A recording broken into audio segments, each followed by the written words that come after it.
Bom, pessoal, bom dia, pessoal que está aí na plataforma, que estão presencialmente. E antes de começar, eu queria dar um aviso para vocês.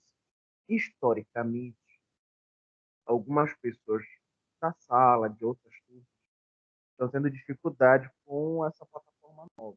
Algumas coisas melhoraram, outras dificuldades continuaram.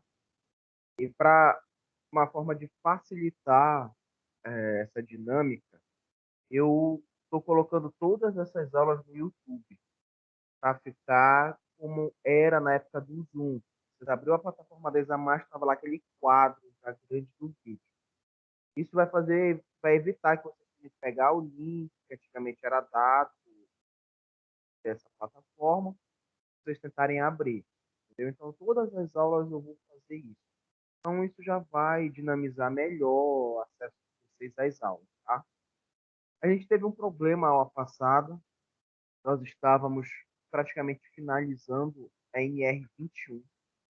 E na aula retrasada, não sei se vocês tiveram a oportunidade de estar via plataforma, foi uma aula ainda que foi feita, eu estava em casa. Muitas pessoas relataram dificuldade em ouvir, dificuldades em relação ao som. Então, vai ter uma NR que a gente já falou, e nós vamos voltar a falar. Vai ser a NR17. Ela foi uma NR que a gente falou até relativamente rápido, mas nós vamos dar uma atenção maior, porque ela é uma NR que quase com toda certeza vai cair na prova de vocês, tá? E é uma NR que aborda uma questão que a enfermagem lida diariamente, que é a questão da ergonomia. Bom, se alguém tiver alguma dúvida, é só levantar a mão, ok? Vou compartilhar o slide aqui.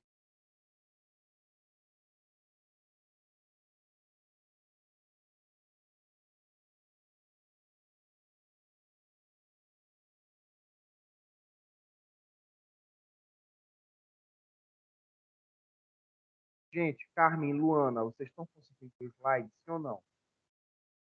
Sim, professor. Sim, professor. Sim. Então, olhem só. Nossa NR17, ela fala sobre ergonomia, tá?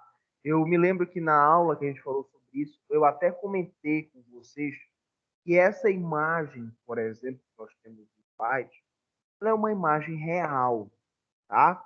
Onde significa dizer que um ser humano, quando carrega uma carga de 50 quilos de uma forma inadequada, ele pode sobrecarregar em até 500 quilos a sua coluna, ou seja, meia tonelada. Nós, habitualmente, quando pensamos na palavra ergonomia, isso acontece com a maioria das pessoas, não sei se são assim, as pessoas pensam logo em como a pessoa senta numa cadeira, como ela se abaixa para pegar um objeto, como ela exerce o levantar das mãos para pegar determinada estrutura, mas a ergonomia ela não visa apenas essa relação da estrutura anatômica. A ergonomia também pensa na estrutura psicológica e mental do trabalhador. Por que nós precisamos falar sobre isso? Porque até 5 anos atrás, mais ou menos, ou até um pouco mais, pensava-se em ergonomia apenas do ponto de vista, né, por exemplo, vamos dizer assim, de um esforço físico que não era compatível com a saúde. Porém, com o passar dos anos, nós tivemos o surgimento de, por exemplo, a síndrome de Burnout, o estresse ocupacional, entre outras características que são muito famosas. Na área da enfermagem, entre os anos de 2016 e 2018, teve algo chamado de transtorno de ansiedade, que foi o episódio mais comum que a enfermagem sofreu nesses 2 anos. Transtorno de ansiedade é uma coisa que a maioria das pessoas já passou, que pode refletir algo tão sério, pode levar a pessoa à morte, né? Não sei se vocês já passaram por um transtorno de ansiedade, mas o transtorno de ansiedade nada mais é quando por algum evento qualquer, você tem um conjunto de reações, que nós chamamos de reações psicossomáticas, ou seja, o psicológico ele vai desencadear no corpo, que podem levar você a uma taquicardia, elevação de pressão arterial, e para quem já tem uma doença cardíaca, quem já tem problema de pressão, isso pode ser fatal. Por ser tão perigoso, entre esses anos, né, 2016 e 2018, 3 anos na verdade, muitos enfermeiros morreram de transtorno de ansiedade. Mas o mais triste de tudo é que eles não morreram necessariamente porque tiveram um pico de pressão, mas morreram porque cometeram suicídio também. A ansiedade, ela é considerada uma doença mental, né? Que leva o indivíduo a uma alteração do comportamento. Então, vamos dar um exemplo. Se hoje fosse o dia da defesa do TCC, alguns aqui falariam o seguinte: professor, eu estou tão nervosa que hoje eu acordei um pouco enjoada. Ó, professor, hoje eu estou tão ansiosa que me deu até dor de barriga, né? Não consegui comer nada, aí eu comi muito. Isso são sinais normais de um episódio que a ansiedade faz no nosso cotidiano. Porém, existem pessoas que acordam hoje e sem motivo nenhum estão muito nervosas, estão com as mãos frias, sentem a pressão elevada e não sabem justificar o porquê disso. Isso é uma característica natural do homem, eu digo do homem, mas da mulher, do nosso novo século. Sabe por quê? Vocês têm tanta preocupação na cabeça que se eu fosse perguntar, vocês iam esquecer de citar algumas coisas que vocês têm preocupação.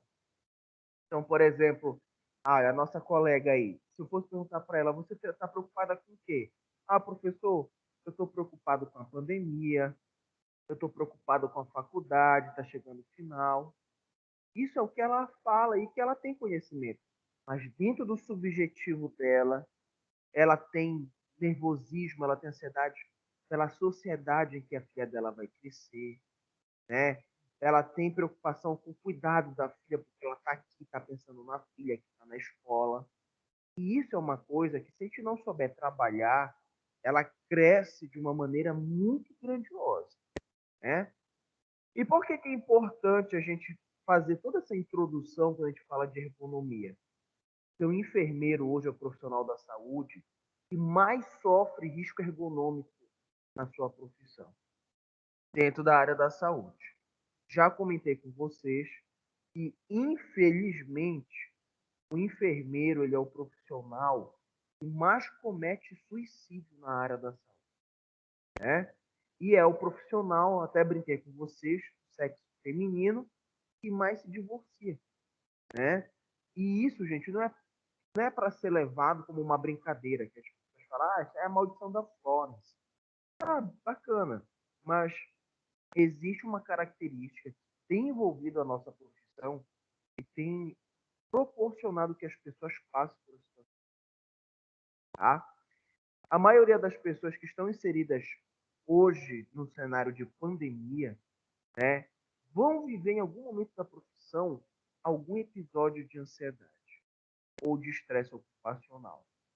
Nunca, preste atenção nisso, nunca em Belém do Pará, entre 2020 e 2021, ofereceram tanta vaga de trabalho para técnico de enfermagem, enfermeiro, médico e fisioterapeuta, né? Hoje você escolhe, se você tiver experiência, para onde você quer ir. Mas o ato de você poder escolher não significa dizer que você vai ter acesso a condições benéficas de trabalho. Tá? Pessoal, eu vou passar, pessoal que está na plataforma, eu vou passar o slide. Só me avisa se passou para vocês. Passou aí para vocês, gente? Passou. Ah, Conjunto. então, olha só, a ergonomia ela é o conjunto de ciências que procura a adaptação confortável e produtiva entre o ser humano e seu trabalho. Basicamente, procurando adaptar as condições de trabalho às características do ser humano. Então, olhem só, vocês estão fazendo o curso, logicamente, para se formar e trabalhar, né? E aí a gente pensa e reflete assim. Nós temos várias áreas de atuação na enfermagem. UTI, urgência e emergência, obstetrícia, auditoria. Você já sabe a área que você quer trabalhar, Cris? Não? Você sabe? E aí, o que é importante a gente falar? Essa problematização com a enfermagem, ela não está presente apenas na UTI ou por causa do cenário pandêmico. Isso está presente em todos os cenários que a enfermagem, né? Eu posso estar sendo até muito generalista em falar isso, mas, por exemplo, eu, Adil, não vivencio isso aqui dentro da docência. Igual como a gente vê no ambiente hospitalar. A assistência, tanto na atenção básica quanto na rede hospitalar, ela oferece o estresse ocupacional. Porém, historicamente, nós sabemos que nos cenários de urgência e emergência e UTI são as áreas que mais agregam esse risco para o profissional. O profissional que ele passa por um evento de estresse ocupacional, muitas pessoas pensam que ele só vai ter um reflexo disso depois de 10, 15 anos de trabalho. Isso é uma grande mentira. O profissional que passa por estresse ocupacional, ele pode ter reflexos significativos em um ano, né? Então, tem gente que começa a trabalhar em janeiro, dezembro, já possui características de estresse ocupacional, tá? Só lembrando que o estresse ocupacional não é o único risco ergonômico psicológico que nós temos. Mas, gente, quais são os sinais mais comuns de quem trabalha na área da saúde está passando por estresse ocupacional ou por um risco ergonômico psicológico? Vou dizer uma coisa para você. A primeira coisa que a gente percebe muitas vezes é ou o aumento de peso rápido ou a perda de peso rápido. A gente chama isso de perda ou ganho ponderal de peso. Por quê? Olha que coisa curiosa. A Desculpa, comida, professor, não entendi como é, porque tá primeira falhando o característica, áudio. tá, a primeira característica que a gente percebe muito rapidamente é o ganho ou perda de peso ponderal. Seja bem acentuado. Por quê? O alimento, ele ainda é considerado socialmente como a forma mais comum de extravasamento de sentimentos. Como assim, professor? Ó, hoje o casal teve uma briga. Aí a mulher chorou, o menino terminou com ela. Aí ela foi embora chorando para casa dela. Ela liga para amiga dela, o que é que a amiga dela fala? Olha, eu vou aí para tua casa dormir hoje contigo. Aí a amiga leva barra de chocolate, pede McDonald's, leva um bando de coisa. Curiosamente, isso alivia as pessoas. Eu não sei se vocês já passaram por isso, mas às vezes vocês estão muito estressados. Vocês comem uma coisa boa, isso alivia vocês. Vocês estão cansados, vocês comem alguma coisa, isso relaxa vocês. Porque o alimento, assim como a atividade sexual, são as atividades que mais liberam endorfina para o corpo do ser humano, como a dança, entre outras atividades. Então, gente, esse hábito, por exemplo, da ingestão de alimentos incontroláveis, ou a falta de ingestão, é uma característica do estresse ocupacional.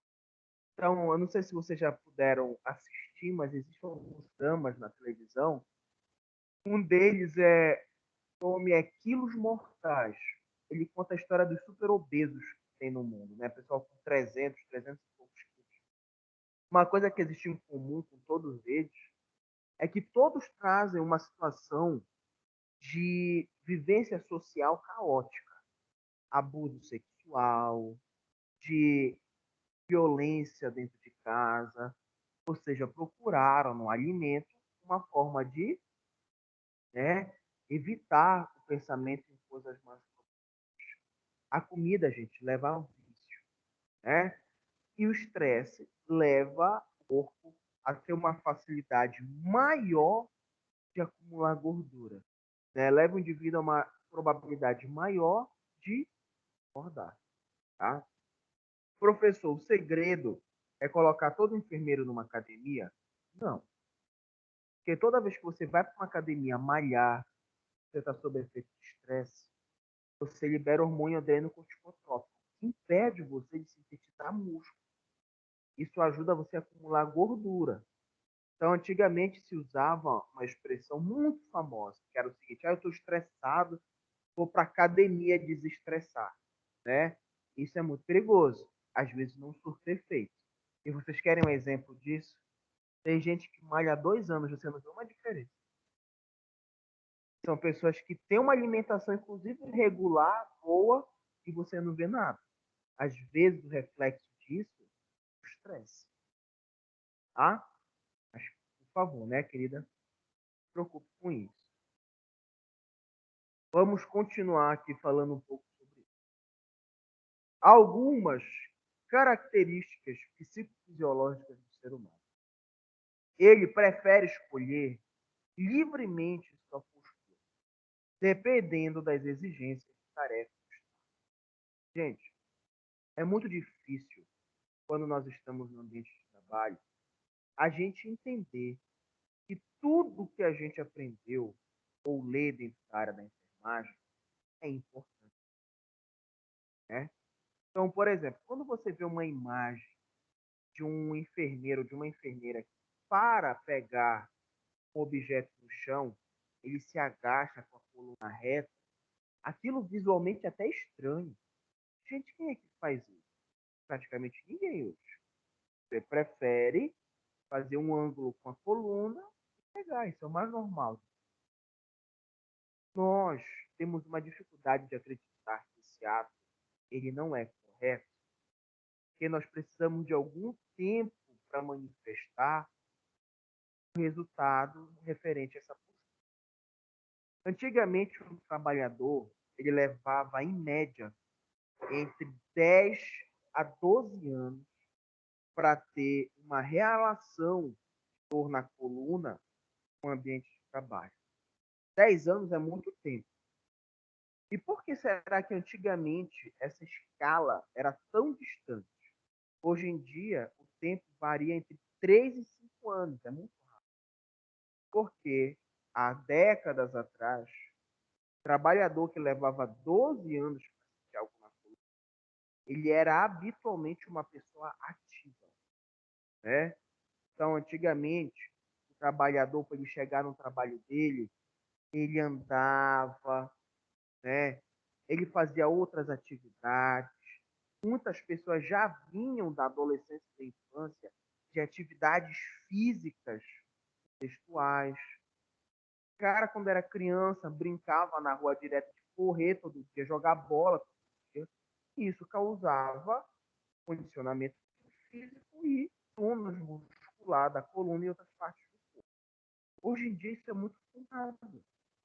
Hoje em dia, por elementos como a violência, como dinâmica social, a criança praticamente fica dentro de casa, né?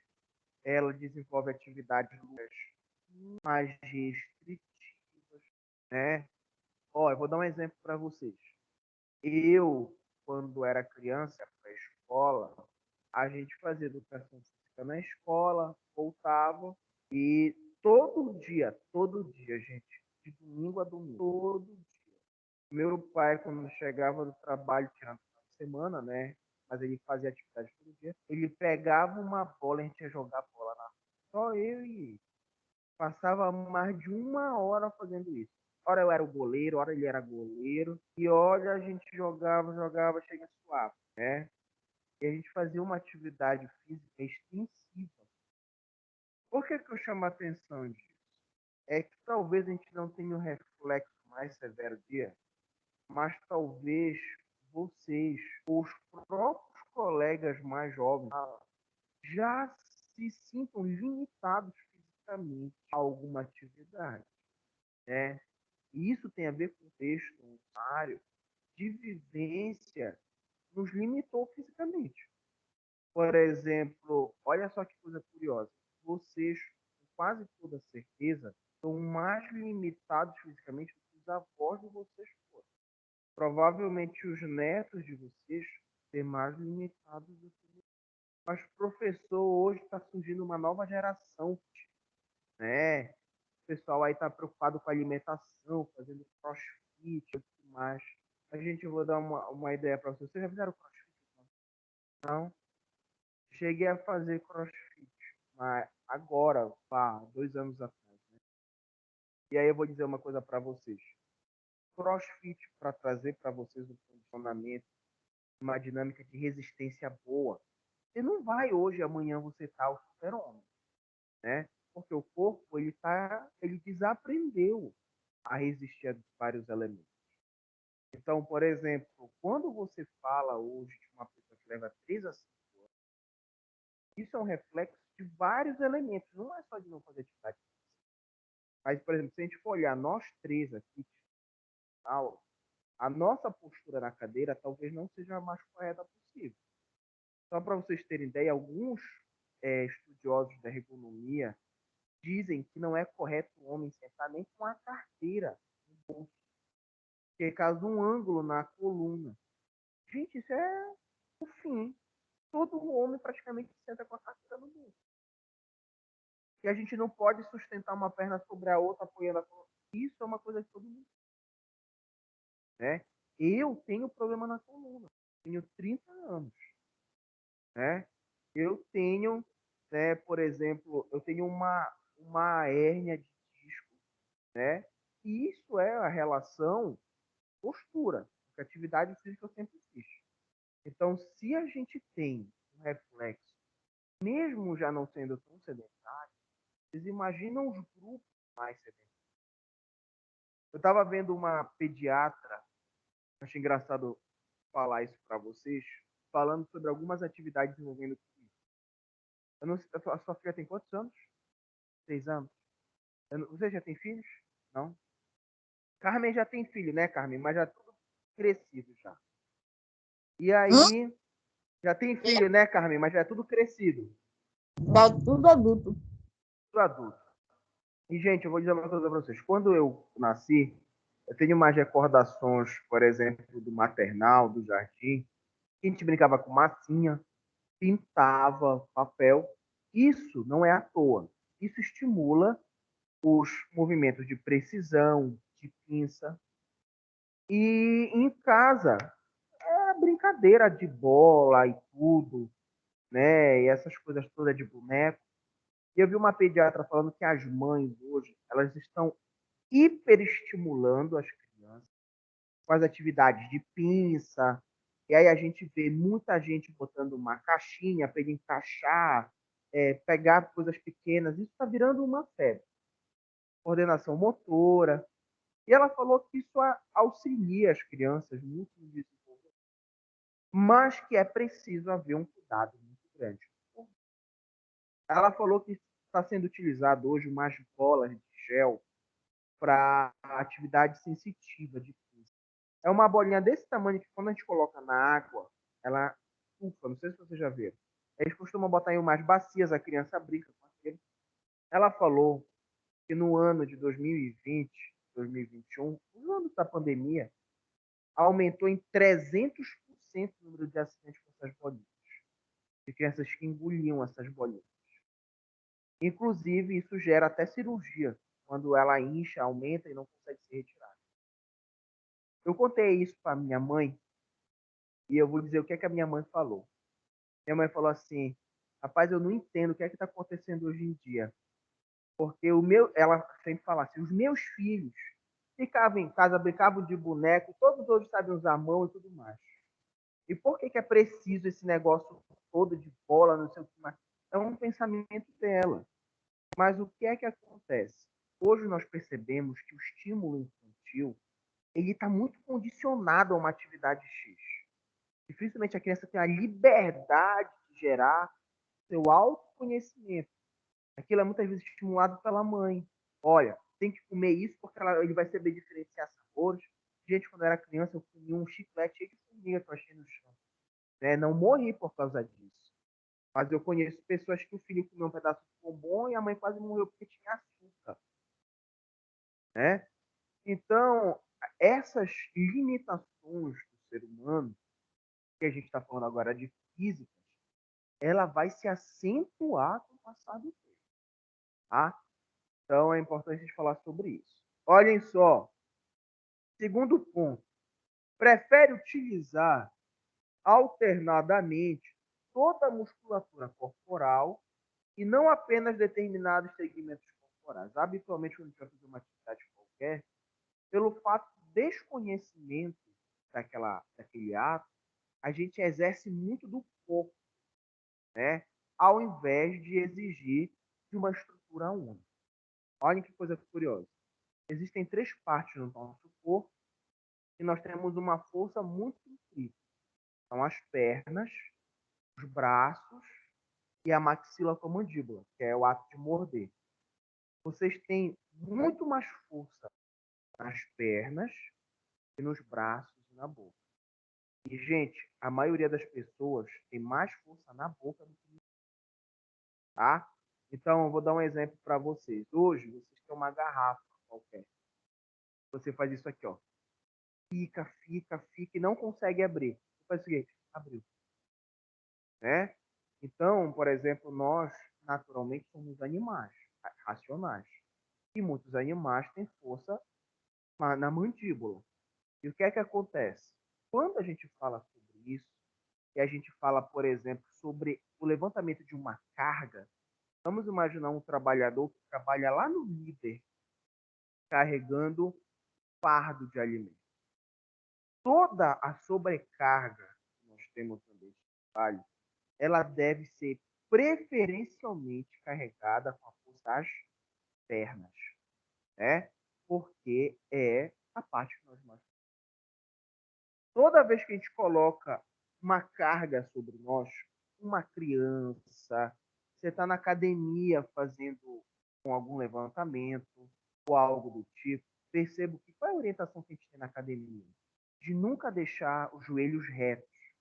A gente sempre deixa semi-flexionado. Isso distribui o peso nas pernas, né? É o que todo mundo faz hoje? Não.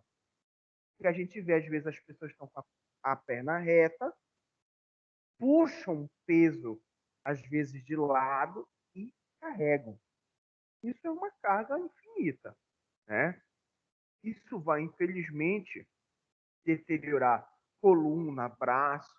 Quando vocês tiverem 40 anos, vocês vão ser praticamente idosos de 80 anos, dentro da limitação que vocês vivem. Olha, tolera mal tarefas fragmentadas com tempo escasso para execução. Pior ainda quando esse tempo é imposto por máquinas, gerência.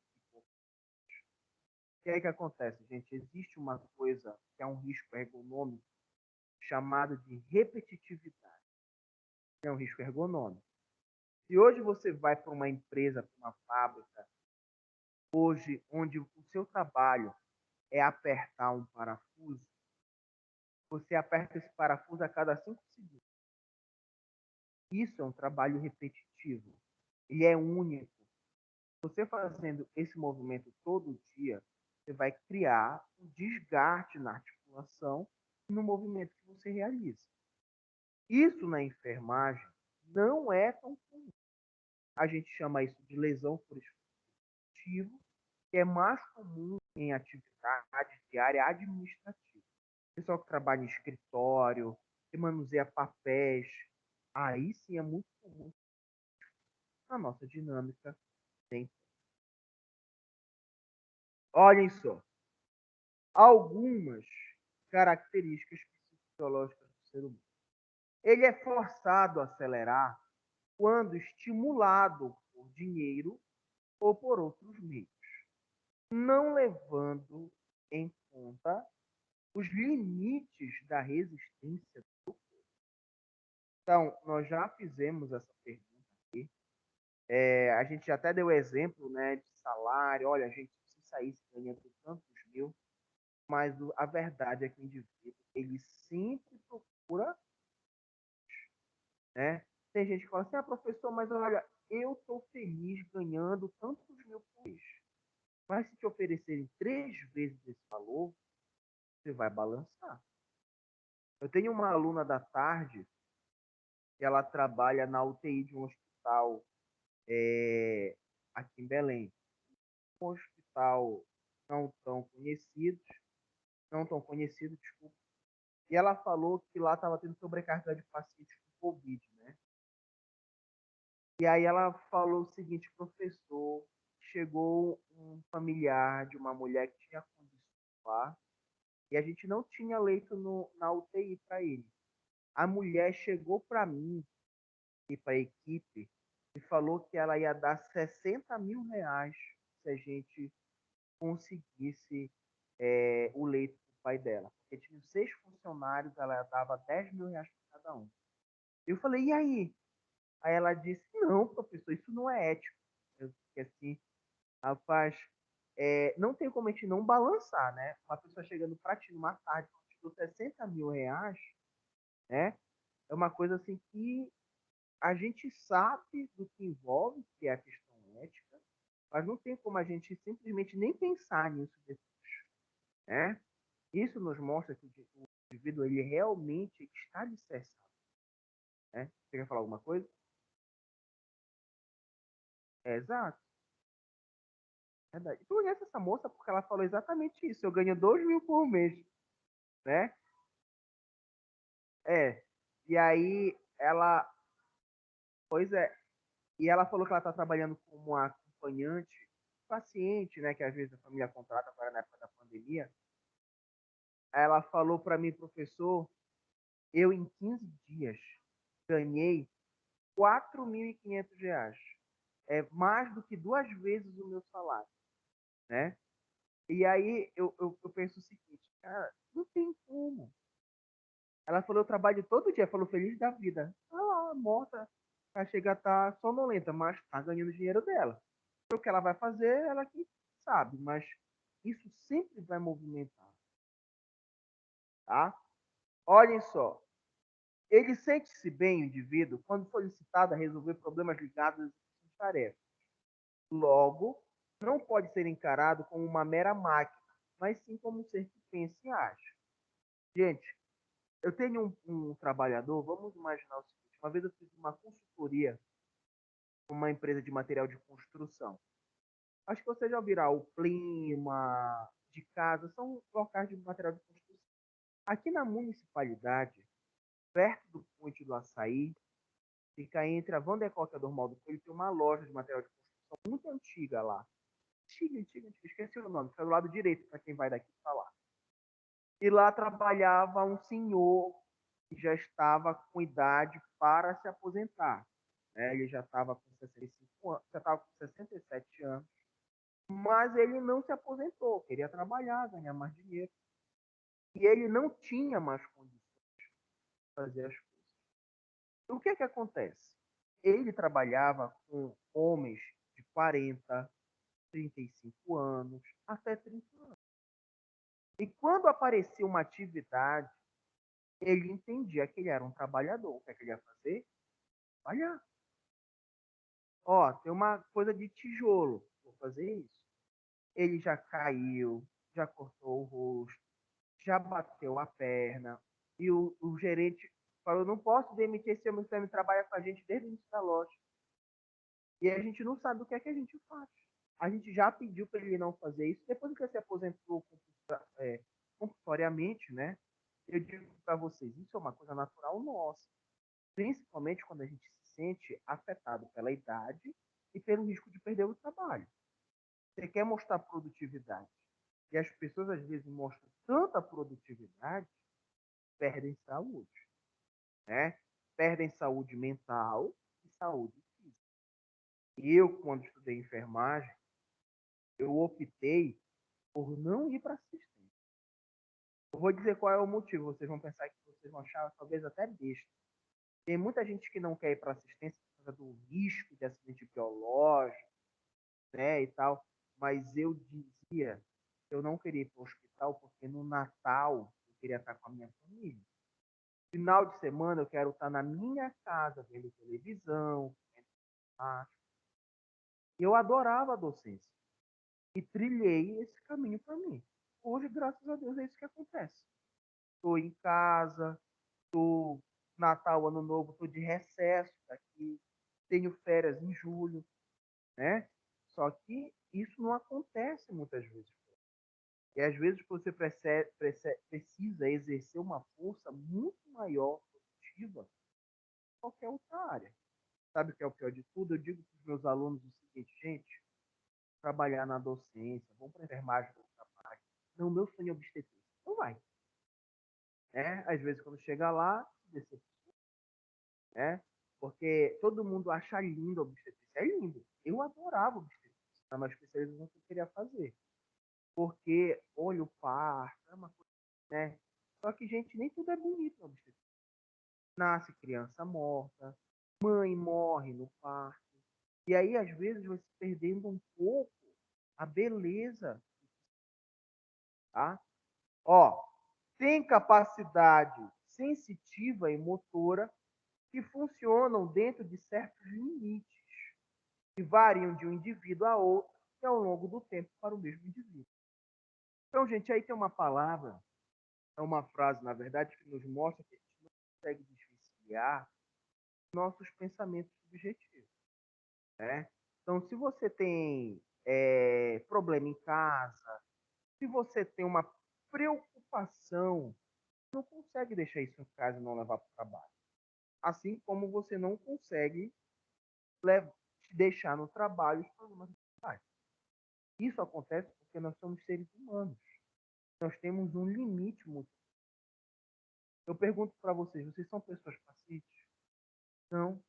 Não é paciente? Não. Vocês conseguem lidar com as pessoas de uma maneira saudável? Não. Vocês estão na profissão certa, né? E aí, por exemplo, isso é importante para a gente refletir, porque olhem só, uma vez eu estava dando aula de História da Enfermagem no primeiro semestre e eu fiz uma dinâmica, né? Os alunos para eles falarem um pouco sobre si, né? Aí tinha uma menina jovem que falou, professor, eu não gosto de gente. Aí brincou, prefiro bicho. Falei, minha amiga, pô, tem medicina veterinária aqui, né? Troque de curso. E aí a gente cai sobre um ponto curioso, que é o que leva as pessoas a escolherem necessariamente as suas, né? Eu, se for preciso um dia, eu vou trabalhar na assistência, eu não tenho problema, né? Mas tem pessoas que estão na enfermagem, olha, gente, isso é muito comum. Eu tenho ex-alunos, não só daqui, mas de vários locais, que formaram e não querem trabalhar, que têm medo de ir para assistência, que não gostam de enfermagem, estão com o diploma guardado dentro do armário, né?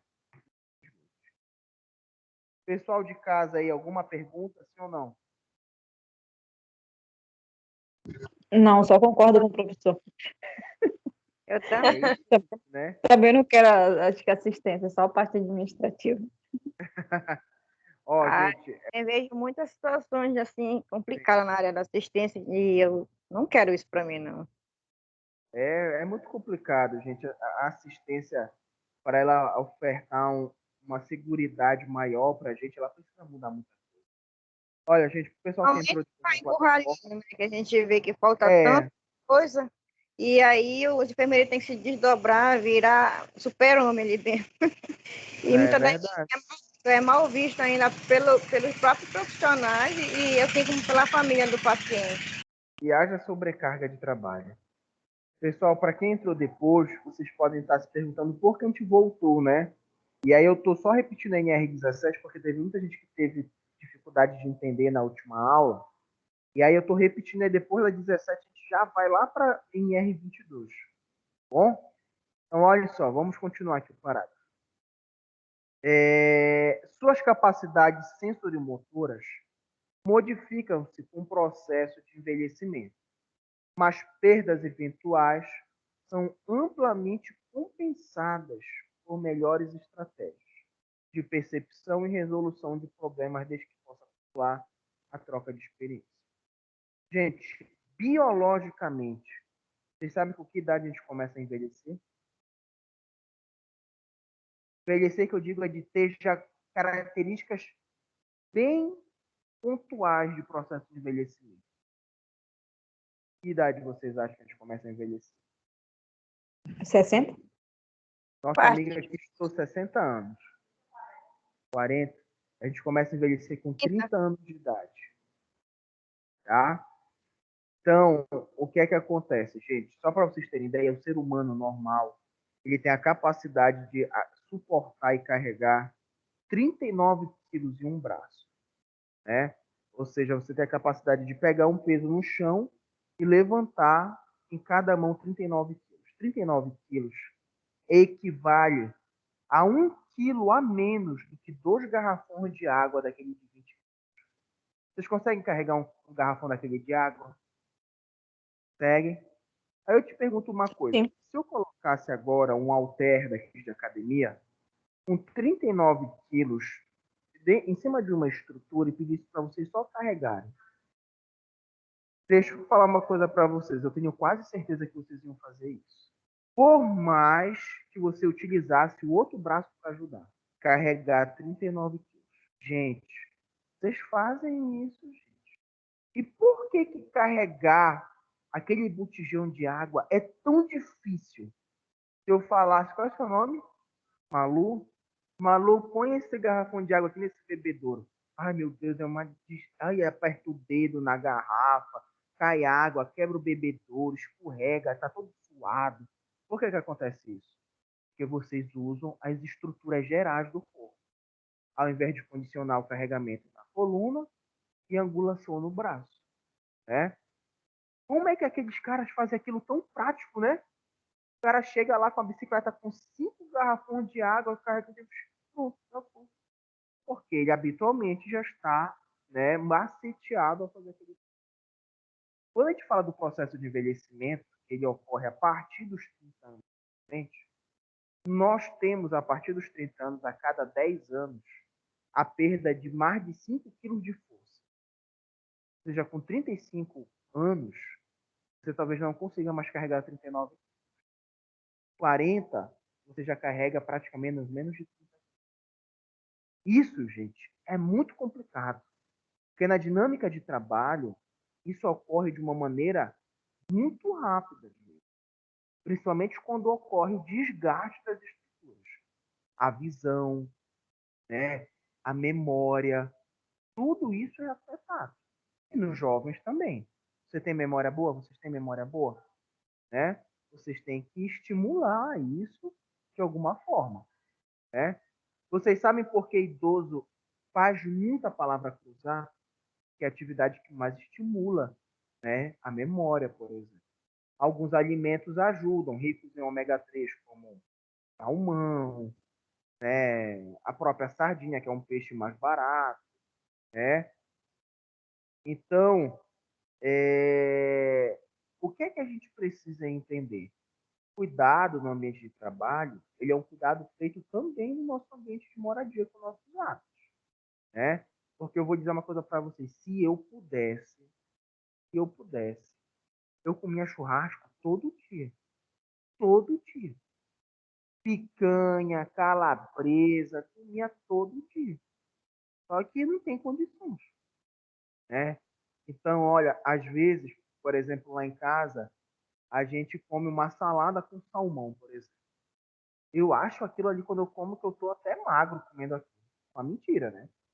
Mas, por exemplo, a alimentação, ela tem um papel fundamental nas nossas relações de força física, qualidade do sono. Se vocês perceberem, o que vocês comem à noite interfere diretamente na qualidade do sono. Né? Então, alimentos ricos em açúcar, né? Alimentos ricos em substâncias de difícil processamento vão causar inquietude à noite. E o correto é que você faça a última alimentação 2 horas antes de dormir. Quem faz isso? Você faz isso com certeza. Ontem eu fui deitar, minha esposa foi ver Big Brother, a gente estava comendo uma barra de chocolate. Chocolate, hein? né? Mas ela tem os desejos dela. E aí, o que é que acontece? É, eu dormi relativamente mal, mas eu já não durmo muito bem assim continuamente.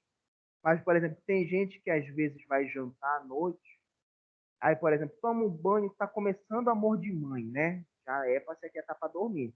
Vou jantar. Aí esquenta feijão, arroz, bife e ovo frito. Aí janta e depois toma meia tigela de açaí e pronto. Vai dormir por causa que o açaí vai te tombar, né? Mas se não fosse isso, né, isso causa muita dificuldade, muito problema para dormir. Bom, organiza-se coletivamente. Espera aí, gente, só ver um negócio aqui rapidinho. Notificação aqui. Só um minuto.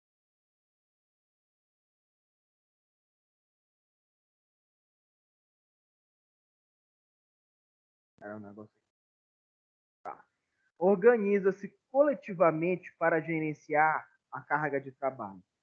A cooperação tem um papel importante, muito mais que a competitividade. A extrema divisão do trabalho e a imposição de uma carga de trabalho individual pode levar ao adoecimento. Vocês já trabalham? Vocês acham que vocês estão sob forte impacto de estresse? Sim? Então tá, deixa eu falar uma coisa para vocês. Dentro da parte de cognição, o estresse costuma afetar o ser humano muito parecidamente com uma labirintite. Existe um teste que a gente faz para avaliar a labirintite e para avaliar o nível de estresse ocupacional do trabalhador. Por exemplo, provavelmente vocês não têm labirintite aqui. Você sabe o que é labirintite?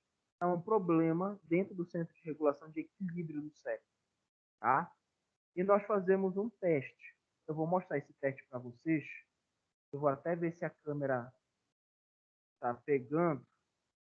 Gente, está aparecendo o palco aí para vocês de casa na câmera, sim ou não?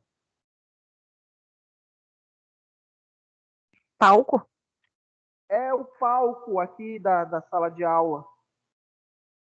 Não. Peraí, Não, que não. a câmera sumiu Também aqui. não, Peraí. professor. Calma. Pronto, vocês estão vendo a câmera agora? Sim? Então, olha, eu vou fazer para vocês. Não sei se a extensão do microfone vai permitir. O que é que a gente faz? Ó, a gente junta os pés bem próximos um ao outro, né? E a gente estende os braços bem retos e vira a palma da mão para o alto. E aí vocês vão fechar os olhos com força e vão levantar uma das pernas até a altura do joelho. E vão ficar. Tem pessoas que, pelo fato do estresse da labirintite, não conseguem nem tirar o pé do chão direito, né? Então, é um teste que a gente utiliza muito para ver como é que está esse nível. Quer fazer, querida, para ver como está o seu? Faz em casa? Tá bom. Se você ficou curiosa,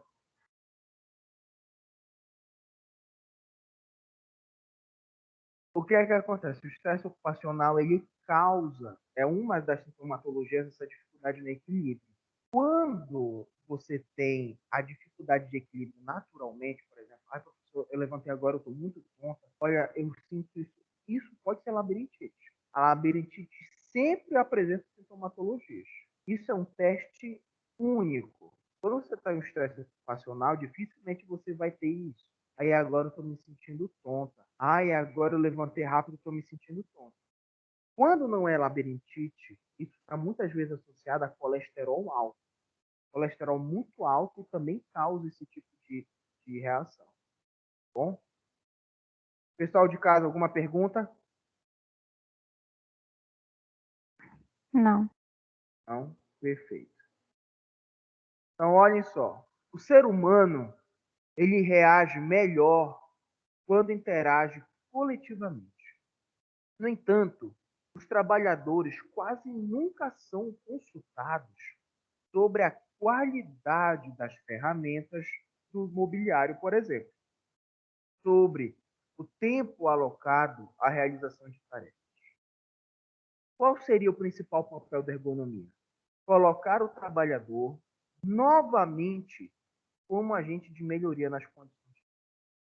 Então, gente, muitas vezes o trabalhador, quando está naquele posto de enfermagem, quando ele está naquela clínica, naquele hospital, ele dificilmente é perguntado sobre como anda as ferramentas, o cenário, a própria organização do local onde ele está inserido. O que é que eu percebo muitas vezes por aí? Uma vez eu fui conhecer uma clínica de vacinação particular. Fica aqui perto das Amais, inclusive. E aí eu cheguei lá para fazer uma verificação. E aí boa noite. E aí a moça foi me mostrar o ambiente de trabalho dela, né? E ela falou, olha, quando aqui é a nossa sala de aplicação, a sala de aplicação era praticamente a metade dessa sala de aula, uma área ampla, né? Toda bonita, toda organizada. E ela falava, a gente vem para cá quando a gente vai vacinar alguém. Quando a gente não vacina, a gente fica numa sala, né? E aí tinham 3 pessoas que trabalhavam nessa clínica. A sala era praticamente daqui de onde está o Ícaro para a parede e do Ícaro para cá. Ou seja, 3 pessoas dividiam uma sala desse tamanho, enquanto que a sala de vacinação era metade desse espaço. O que é que acontece? O profissional, o dono da empresa, ele quer economizar espaço, quer a mordomia do cliente. O trabalhador ele fica ali, ó, apertado, fica ali em contato direto com outras pessoas. Felizmente não tem como ser assim. Aqui, gente, nós temos alguns exemplos, né, que nós estamos apenas recordando sobre riscos ergonômicos. São eles: adaptação das condições de trabalho que não são respeitadas pelo trabalhador, levantamento e transporte de materiais, equipamentos que são expostos no ambiente de trabalho de maneira incorreta, né? Normas de produção muito severas, o estresse ocupacional, né? Problemas de transtorno de ansiedade, entre outros. Bom, então, pessoal, da ergonomia era importante só a gente relembrar isso. Vamos agora voltar para a nossa outra INR. Bom, vamos dar continuidade agora, né, na NR 22. A gente chegou até a comentar sobre isso, mas eu vou apenas finalizar para que a gente possa dar continuidade do ponto que a gente parou. A NR 22, ela fala sobre segurança e saúde ocupacional na mineração. Historicamente, o Brasil e o estado do Pará, eles são marcados pela história da mineração, né? Nós tivemos no Pará inúmeros ambientes clandestinos que trabalhavam com processamento de minério, né, de pedras preciosas e inclusive nós temos resquícios disso até hoje, né? A mineração, quando feita de maneira não respeitosa, ela danifica meio ambiente e a saúde ocupacional. Trabalhar em um local como esse é você estar exposto a risco físico, químico, biológico, ergonômico e de acidente. Ou seja, você está exposto a inúmeras situações de perigo. Eu pergunto para vocês, por exemplo, o Ícaro que vai casar daqui a pouco, o que é que você precisa comprar para casar, Ícaro? Para pedir a esposa lá em casamento? Uma aliança? A aliança é feita do quê? Você vai comprar de Tucumã? Não, né? Vai comprar de uma aliança de ouro. Se ele quiser pedir ela com anel de noivado, ela vai pedir um anel de brilhantes, um diamante. Isso nos mostra o quê? Que a dinâmica social social, ela necessita da produção de minério, de pedras preciosas. Então, para que esse trabalho ele pudesse dar continuidade, ele precisaria ser regulado, né? Então, eu vou dizer uma coisa para vocês. Mesmo nós tendo uma NR22 apropriada diretamente à mineração, hoje o trabalho nessas áreas não é 100% legal, né? Então, por exemplo, eu esqueci o nome, tem um aqui no Pará que é muito famoso, garimpo, foi ilegal por muito tempo, mas não vem ao caso. O meu pai, ele é funcionário do Ministério da Saúde. Então, o meu pai fazia ações de saúde contra a malária dentro do garimpo. Então, eles pegavam um helicóptero, desciam no garimpo e faziam as atividades junto com o exército lá. E aí, o que é que acontece?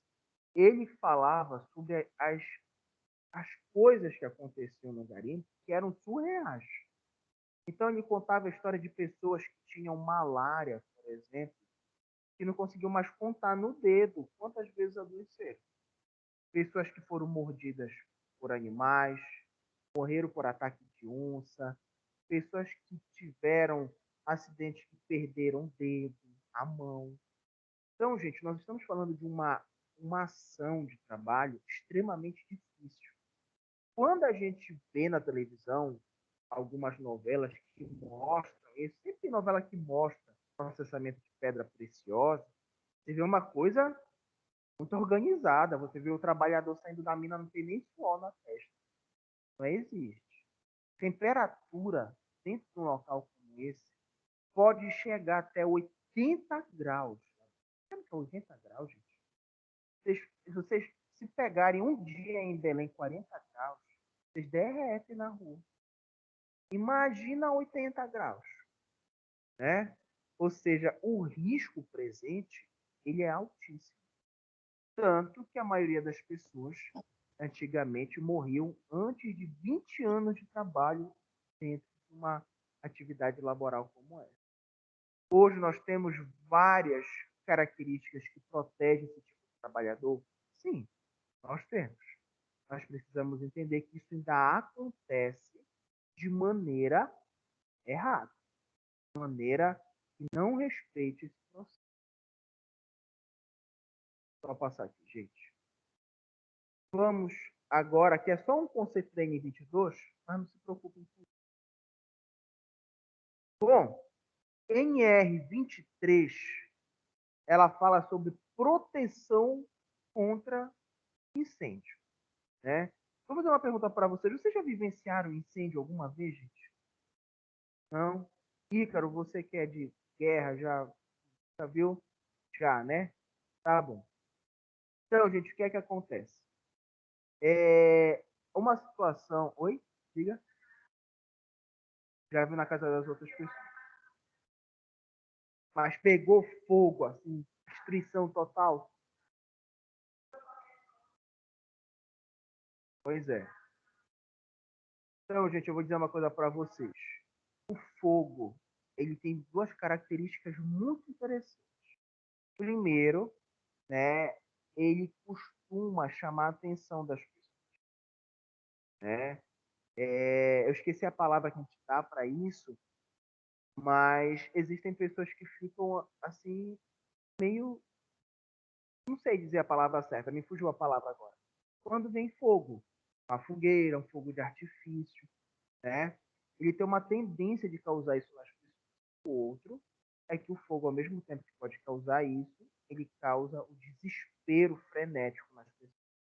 O desespero frenético é uma característica que leva as pessoas a não raciocinarem direito, né? Então, por exemplo, o cara tá dentro de uma sala, a porta tá bem aqui, ó. Tá pegando fogo tudo, ele não consegue, às vezes, raciocinar que ele tem que ser. É difícil da gente imaginar, mas apenas pessoas que vivenciam situações como essa sabem disso. Por que é importante a gente colocar uma placa como essa no ambiente de trabalho?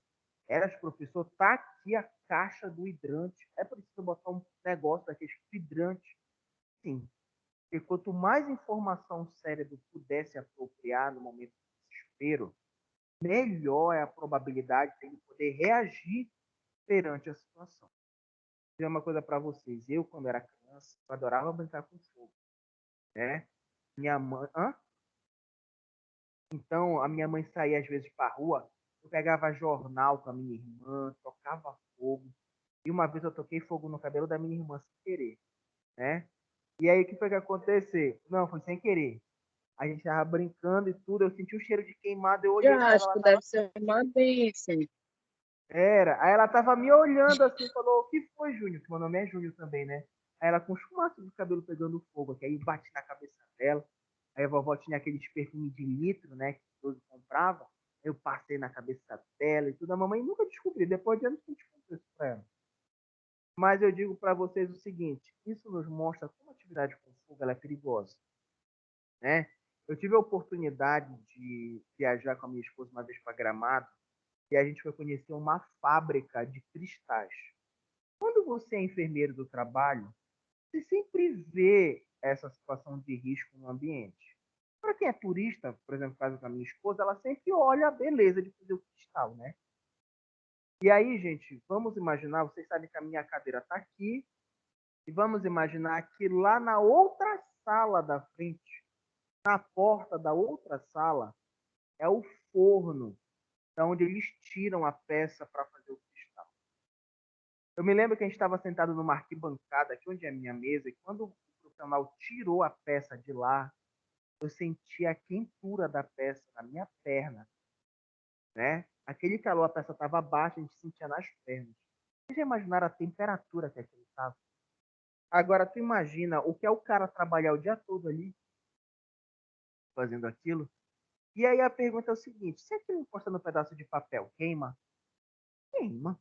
Se aquilo encosta no pedaço de papelão, queima? Queima. Se aquilo encosta no pedaço de forro, queima? Queima, aquilo está em alta temperatura. Então, isso nos mostra que a situação que envolve risco de incêndio, para quem trabalha num local como esse, é uma situação extremamente perigosa. Talvez tenha alguém ligado aqui. E aí, quanto mais elementos nós tivermos que leva a entender esse impulso preventivo, é melhor. Vou fazer uma pergunta para vocês, que é o seguinte. Eu não sei se vocês sabem disso, mas eu vou perguntar para vocês.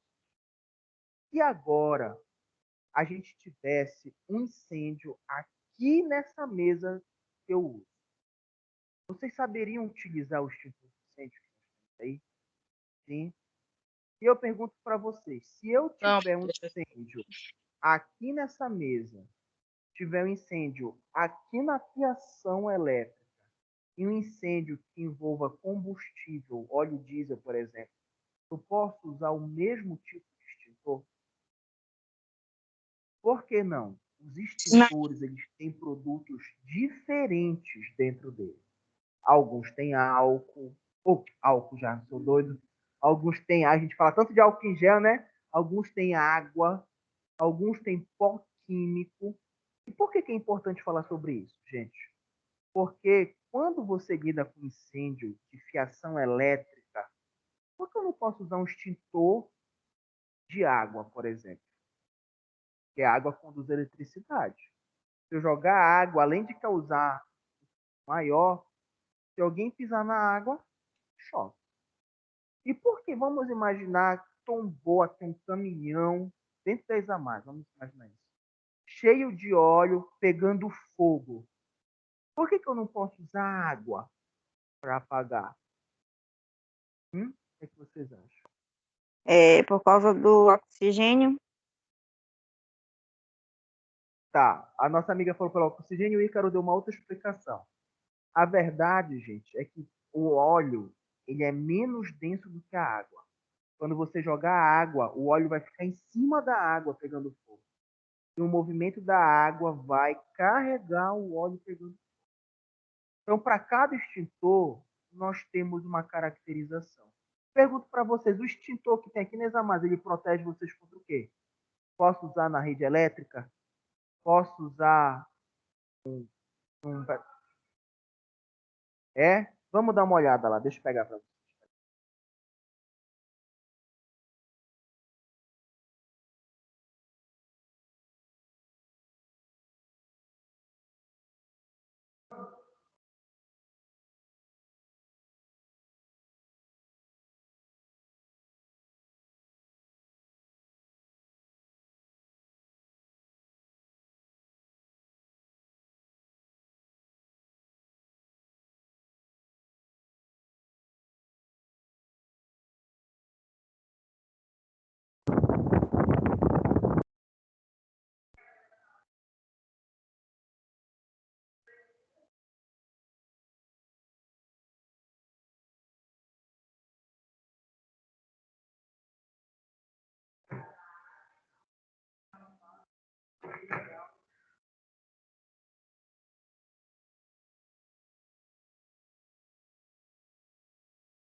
Gente, vocês estão conseguindo ver o extintor de incêndio daí?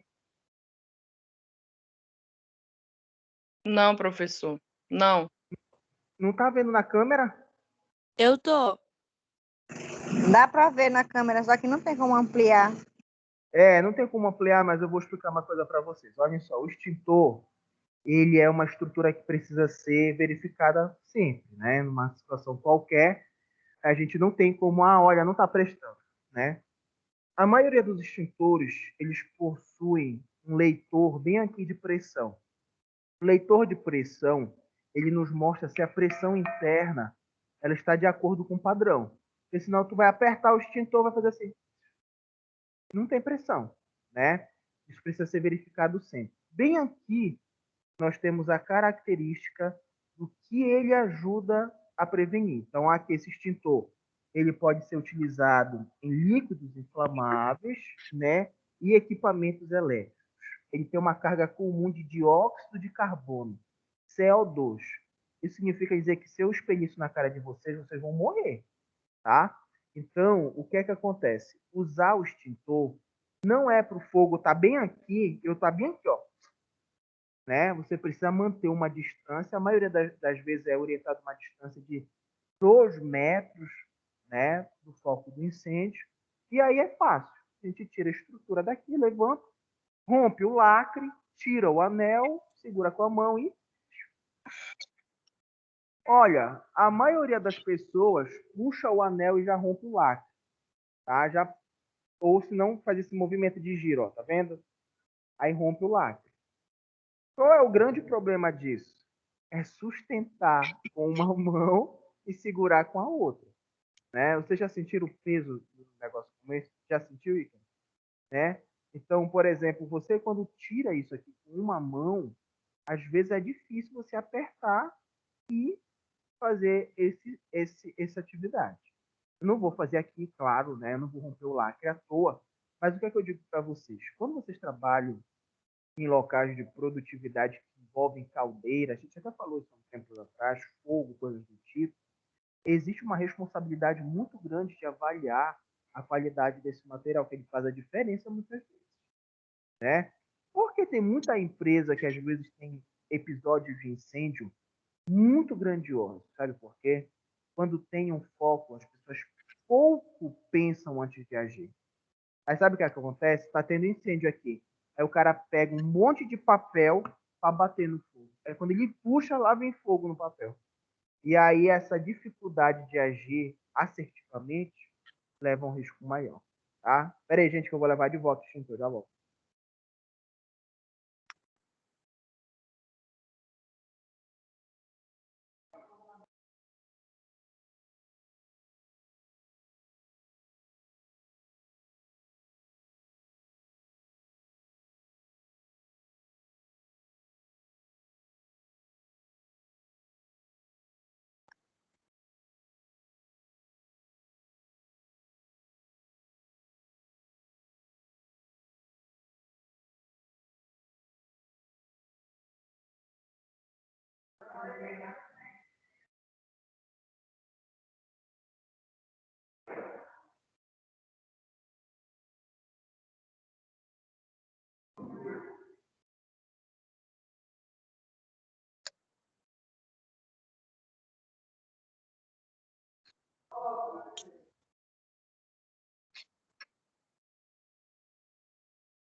Vamos continuar agora. Jéssica, você quer falar alguma coisa? Seu microfone tá ligado? Não, não quero falar nada. Por que essa revolta? Liguei sem querer. Tá bom. Então, gente, voltando aqui, né? A gente tem aqui esse quadro onde nós temos essa nossa exposição de alguns sinais de alerta, onde a gente precisa entender que é importante justamente para a gente ter maior segurança.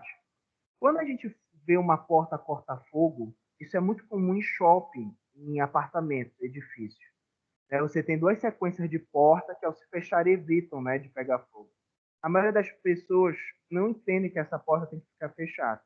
A própria porta, às vezes, tem um sistema que fecha automático, mas em prédio, às vezes, a gente passa, tá tudo aberto. Pegar fogo, morre todo mundo. Tá? Então, olhem só. Todas as empresas, né, elas deverão possuir proteção contra incêndio, saídas suficientes para a rápida retirada do pessoal em serviço em caso de incêndio, equipamentos suficientes para combater o fogo em seu início, pessoas adestradas no uso correto desses equipamentos. Chama a atenção de vocês para uma coisa que é o seguinte: olha que palavra forte, pessoas adestradas. O que é que significa o adestramento? O adestramento, ele é o ensinamento de um comportamento 100% eficaz e de acordo com o que é falado. Então, você, quando adestra um cachorro para ele identificar drogas, ele faz corretamente aquele processo. O adestramento numa situação de urgência é fazer com que o indivíduo ele aprenda, né, a realizar atividades sobre qualquer hipótese. E o que é que eu digo sobre qualquer hipótese? Vamos imaginar que a Keisa Mais vai fazer uma brigada de incêndio. E aí tem duas pessoas inscritas, eu e o Ícaro, na brigada de incêndio. Tá bom. Você aprende a fazer isso, aquilo, outro. Gente, do nada explode. Vamos, que Deus nos livre, explode um botijão de gás ali na lanchonete e causa vários pontos de incêndio, todo mundo desesperado. Aí eu falo, Ícaro, é agora. Aí o Ícaro olha para mim e fala, professor, tchau, indo embora. Não sou herói. E o que é que acontece? Ele quer salvar a vida dele. Eu entendo. Mas isso não é um comportamento adestrado, porque a gente precisa manter a calma e pensar nessas várias situações. É por isso que a empresa é muito importante fazer o treinamento do pessoal e treinar isso constantemente. Tem muita empresa que tem, né, esse grupo de profissionais treinados para lidar com incêndio, porque a gente, no momento de desespero, 1 minuto, 5 pessoas morrem às vezes. Mais pessoas morrem. Vocês viram a situação, né? Ontem o Jornal Nacional lembrou, faz 8 anos daquele caso da Boate Kiss lá em Santa Maria. 200 e poucas pessoas morreram ali dentro. Né? Então, aquilo dali é uma coisa surreal. Né? Então, a gente tem que entender que, como eu disse para vocês, da mesma forma que o fogo deixa a gente meio... Né? Ele também causa um desespero muito grande. E o fogo não mata pelo simples ato de queimar a pessoa. O fogo mata porque tudo que entra em combustão libera dióxido de carbono. E aí a gente inala e desmaia e morre. Bom? Bom, as saídas. Entre as saídas e qualquer local de trabalho não se tenha de percorrer distância maior que 15 metros de risco grande, 30 metros de risco médio ou pequeno. Então, o que é que acontece, gente? Vocês sabem onde é que fica a saída de emergência de vez abaixo? Tudo bem, tem na biblioteca, tem ali atrás, né? Tem aqueles portões. Bem aqui já tem um, né? Que se abre. Então, vocês percebem que isso não pode ser aleatório. Isso precisa ter sempre uma distância correta. Saída de emergência não é assim. Ah, eu vou criar uma saída de emergência bem aqui. Para tanto número de pessoas, é preciso uma saída de emergência de tantos metros quadrados por pessoa. Entendeu? Então, é interessante falar sobre isso, porque isso também é um item de vistoria, às vezes, que o Corpo de Bombeiros faz. Aí tu vai montar uma empresa enorme, chegar lá, olha, tem que ter outra porta de emergência, tem que ter isso, aquilo. E outra coisa importante, porta de emergência, vocês já viram que ela tem uma barra, a gente aperta, ela abre. Pergunto para vocês, por que tem aquela barra? Vocês conseguem pensar por quê?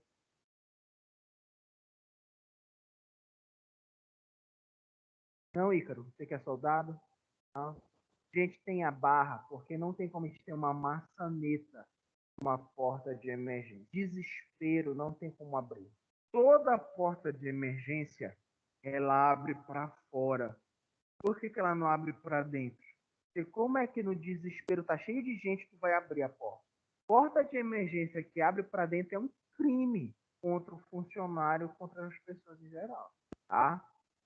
Gente, aqui nós temos outras especificidades sobre a NR23, mas que não fazem parte do nosso entendimento. Aqui já é o Corpo de Bombeiros que trabalha dentro da verificação, entre outras situações.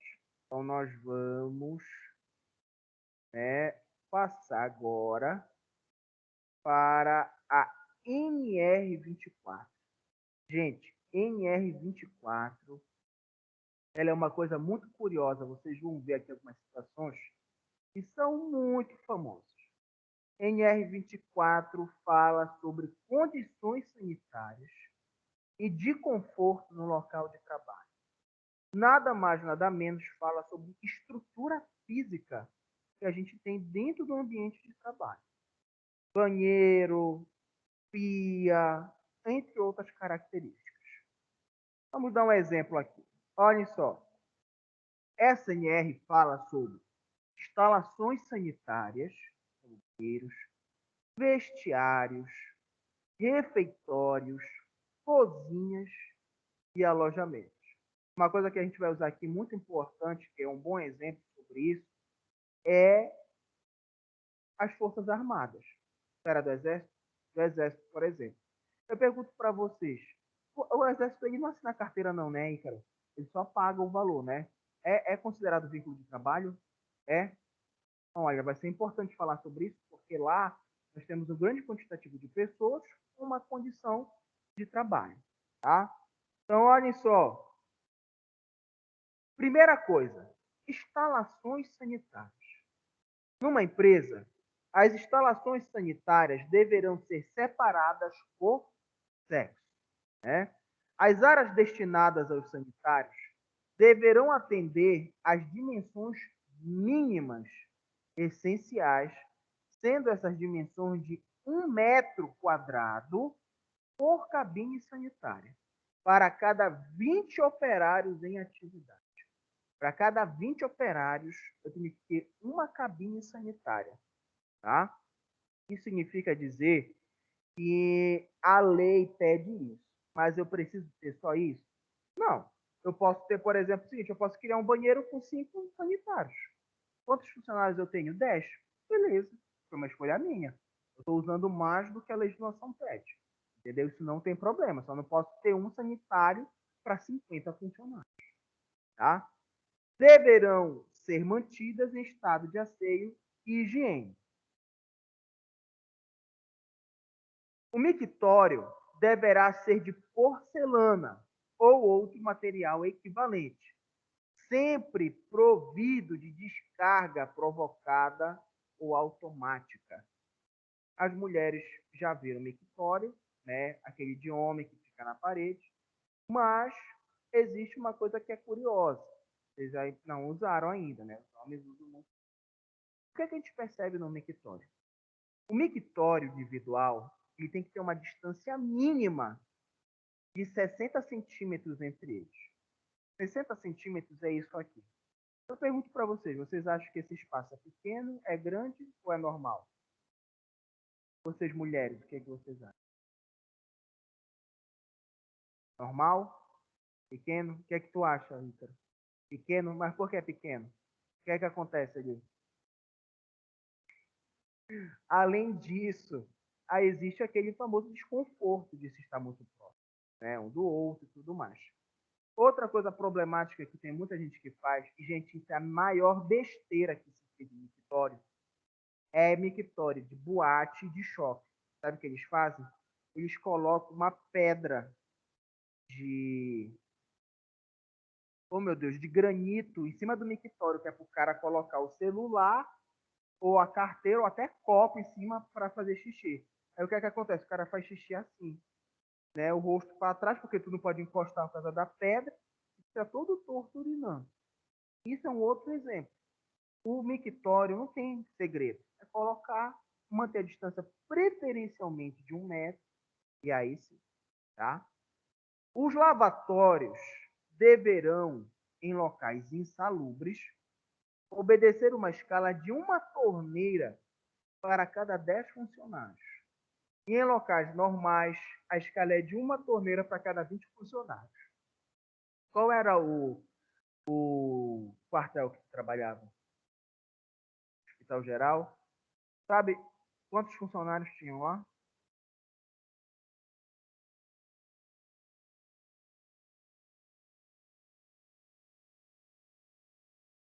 40, vamos dizer uns 50, né?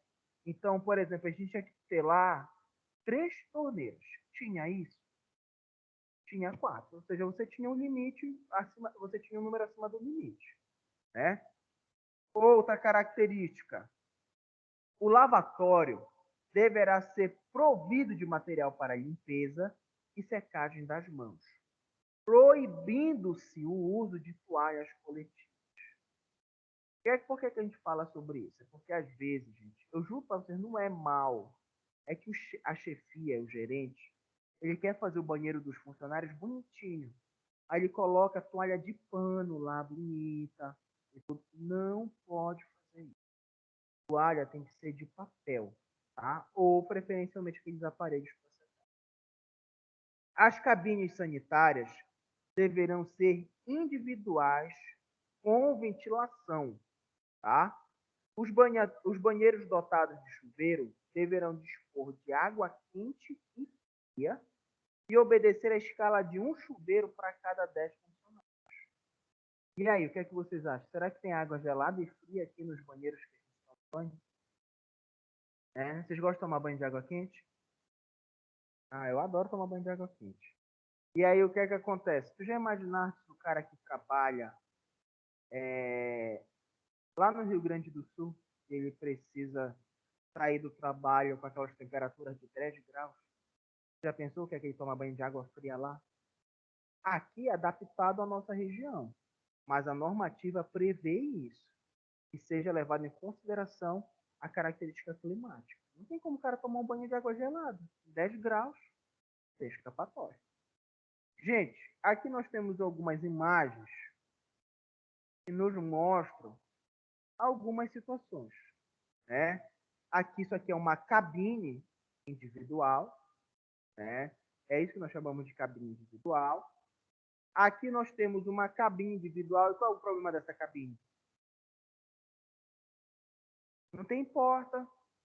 Já pensou? Tu entra no banheiro, lá está o Ícaro sentado. Ícaro, bom dia, professor. Né? Como é que você faz uma cabine individual que não tem porta? É coisa, acontece, minha amiga. Ó, distanciamento aqui entre as pias. Aqui nós temos as 4, temos papel, toalha, dispenser de sabão, né? Espelho, entre outras características. Olha aí o mictório. Esse tipo de mictório, ele tem uma barreira visual aqui, né? Para não respingar, para não olharem. E ele tem uma descarga automática. Isso aqui, gente, é um sensor. Quando ele aproxima que ele sai, automaticamente é eliminado uma água. Tem muito mictório por aí que não faz isso, né? Às vezes eles colocam bem aqui um saco de naftalina, cheio de bola de naftalina, que é porque a naftalina ela tem a característica química de sair do estado físico para o gasoso, tem um odor muito forte. Então, o cara urina, não fica o cheiro de xixi, a naftalina vai sendo consumida, tá? Não pode ser feito isso, tem que ter a descarga automática, tá? Bom, o indivíduo precisa utilizar identificações no banheiro coletivo ou não, para homens e para mulheres. O indicado, gente, não é esse tipo aqui de figura, tá? O jeito correto de identificar é através do simbolismo internacional para banheiros, que é esse azul, ok? Vamos continuar falando sobre vestiário. Em todos os estabelecimentos industriais e naqueles em que a atividade exija troca de roupa, ou seja, imposto o uso de uniforme, deverá haver local apropriado para vestiário dotado de armários individuais. Olha que coisa interessante. O indivíduo usa uniforme, correto, perdão, é existir o vestiário, sempre separados por sexo. Não tem como numa empresa, se nessa mais a gente usasse uniforme, aqui, por exemplo, não, professor, entra aí naquela sala e troca de roupa lá dentro. Pode. É necessário existir o vestiário, tá? Deverão ser colocadas telhas translúcidas para melhorar a iluminação natural, dispor de cabines individuais e dispor de armários. Então, olha só, gente, aqui a gente tem um símbolo de um vestiário que tem uma adaptação correta. Armário individual, aqui dentro a pia, espaçamento, tudo dentro das responsabilidades. Aqui para baixo, gente, a gente vai falar sobre refeitório, e o refeitório ele precisa existir em locais que a gente tenha uma quantidade a partir de 300 trabalhadores, tá? Esse vestiário, esse refeitório, desculpa, ele não pode ser instalado, não pode ter proximidade com áreas insalubres, assim como instalação sanitária. Então, por exemplo, vamos ver essa imagem aqui, ó. Significa dizer que aqui perto das mesas não pode ter banheiro. Tem gente que acha que é o contrário, que a gente tem que colocar logo um banheiro, né, lá dentro do vestiário para o cara lavar a mão e o banheiro e almoçar. Não pode. Essa área ela tem que ser distanciada dessa área, tá? Olhem só. Aqui um outro exemplo, o refeitório da Serpa, da Serpasa, era muito parecido com esse. Era muito bonito, era tudo espelhado, assim, não sei se ainda está assim, né? Então aqui a gente tem um refeitório menor. Só pode ter refeitório empresa a partir de 300 trabalhadores? Não. Tem empresa que tem 50 trabalhadores para refeitório. Isso não tem problema nenhum. Bom? Então, gente, a NR24, ela fala propriamente dito sobre essas características de ambiente. Não é uma situação também que a gente trabalhe diretamente, tá? Então, gente, olhem só. Vamos finalizar as próximas NRs na nossa próxima aula, tá bom? Da 25 até a última, que a gente daqui a pouco termina, tá? Então, por hoje, nós vamos ficar até a NR24. A gente falou bastante, né, sobre a ergonomia, sobre outras características, eu acho que isso foi bem interessante. E pessoal que está em casa, Jéssica, Luana, mais alguém tem, Carmen, alguém tem alguma pergunta a fazer, sim ou não? Não, professor. Não? Não, professor. Então, gente, para quem chegou depois, só um aviso. Todas as aulas de vocês agora, eu vou postar no YouTube, tá? Então, quando vocês entrarem na plataforma da Examash, já vai estar lá o link do YouTube para vocês assistirem. Isso vai facilitar a vida de vocês, tá bom? Então, queria Tá desejar bom. um bom dia a vocês. Qualquer dúvida é só me procurar, tá bom? Um beijo enorme. Bom dia, professor. Bom dia, professor. E até Bom semana que vem. Semana que vem, se Deus quiser.